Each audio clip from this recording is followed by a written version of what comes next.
Hi, sorry there, we're doing a Monaco arm, so we're just going to show you the positions of where the D-nuts go now on the Monaco arm. So this is just a wee quick example of where the D-nuts go. So the Monaco's higher position, so it's the pink one, and then the Atlanta's the two lower ones.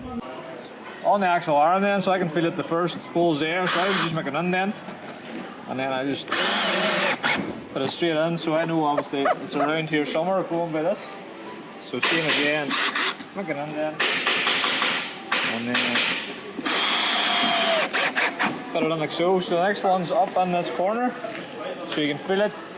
So this is something new that we do. So I'm going to put that right in there.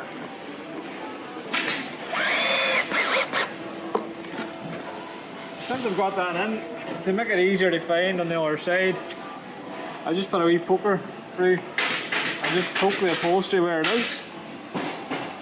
So yeah, when I flip this over, there's a wee indent. So that's where I'm going to chase then.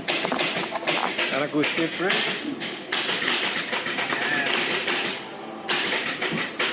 The bolt then that would hold on the leg rail bracket just goes in like so.